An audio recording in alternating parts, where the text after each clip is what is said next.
anyway, so the basic claim is that Western civilization is a brutish patriarchy, and that whatever positive things it might have managed to accomplish were all accomplished as a consequence of oppression and theft, and that the appropriate thing to do is to restructure it from the bottom up.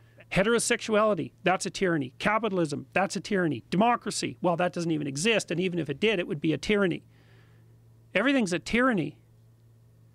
And so you can ask these, and what would they replace it with? They replace it with their own ideological utopia. Well, we've already had 100 years of that. We saw what happened. Oh, well, that doesn't matter. That wasn't real Marxism. That's what the bloody Marxists always say. That wasn't real Marxism. It's like, oh, how many millions of people have to die before you're convinced that it's real Marxism? And I know what they mean by that, too. They mean, hey, if I was the Marxist dictator, things would have gone a lot better.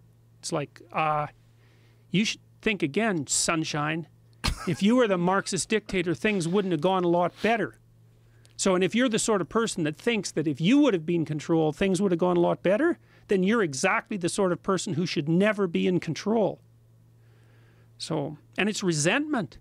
It's horrible resentment, you know. Well, that's an important point, because I think this is something that you've said that I absolutely agree with, that I think a lot of this thinking and the way people are behaving, it seems based on revenge. It seems based on revenge for awkward upbringings, social uncomfortability. It seems like there's something about the way they view the world where they want to get back at people that have literally done them no wrong. It's resentment for the burden of being. It's deeper. It's deeper. I mean, human existence is characterized by a fair bit of suffering.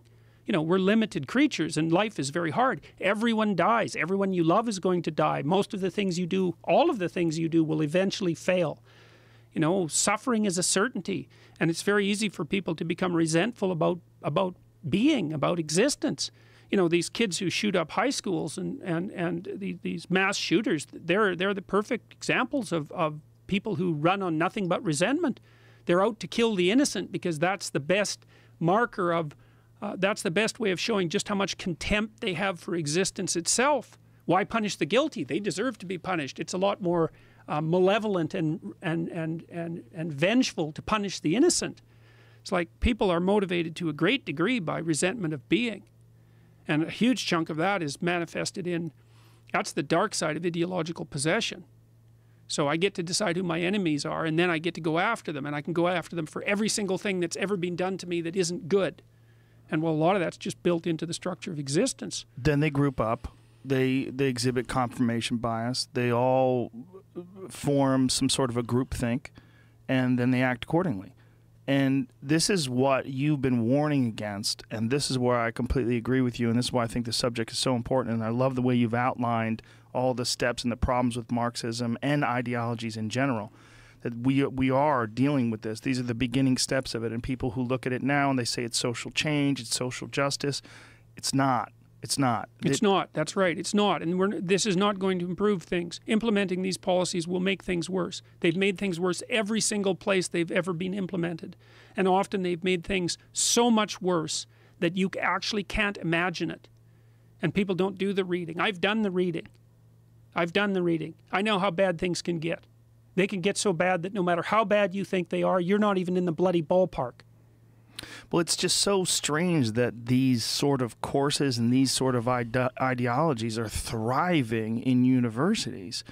And it's really disconcerting to someone who has children. And you know that your children are going to go there and they're going to be exposed to these ideas. You know, I think that... Wow. I think a that guy the used to teach at Harvard just says send them to trade school. I think the universities... I think the universities... I think you can make a reasonable case that the universities do more harm than good now. I hate to say that. Well, this is a strange time where access to information is so incredibly easy. You could educate yourself seemingly endlessly online, and with books, and just there's so much information available. This is not the 1930s. It's not a time where it was difficult to get an education outside of a university. Well, the universities may have, the university, which is like the repository of human wisdom, and the attempt to expand that may have already moved outside the universities. You know, just because an institution calls itself a university doesn't mean it is. And many disciplines have turned into ideological factories. I would say, too, to the university students who are listening, like a lot of your professors are Marxists. Ask them if they're Marxists. Read the Gulag Archipelago first, because you need to get your arguments together. And Solzhenitsyn won a Nobel Prize for that book and for his other writing. And it was one of the key. There was a couple of things that brought down the Soviet Union, but one of them was Alexander Solzhenitsyn's book, and he demolished the intellectual credibility of Marxism forever. But you have to read the damn book, and you got to get your arguments in order. And you go after your Marxist professors, ask them. And it's a difficult book to read. It's a very difficult book to read. It's a very difficult book, although it's difficult because it's so horrifying. It's not difficult particularly because it's impenetrable. In fact, it's an absolutely fascinating book in the same way that a terrible horror story is fascinating. But there's no excuse for this. There's no excuse for these professors who claim to be benevolent Marxists. Well, I think the way you framed it is very important. I think the way you framed it is them being compassionate intellectuals that are inclined toward this because on the surface it seems like it's what a compassionate intellectual would support.